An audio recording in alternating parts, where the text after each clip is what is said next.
નમસ્કાર. વસંતના એધાણ થયા છે. એક વાસંતી વાર્તા કહું. માણસાઈ વગરનો કોઈ મલક નથી. વર્ષો સુધી મગજમાં એમ હતું કે તંદુરસ્ત ખાલી શરીર જ હોય.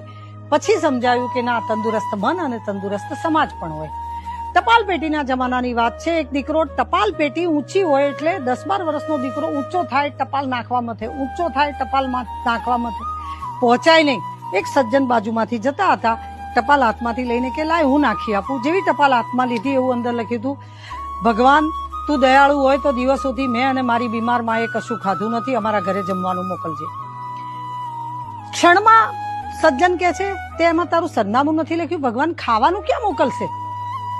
દીકરો એનું સરનામું કે છે. સજ્જન ટપાલ પોસ્ટ કરી દે છે.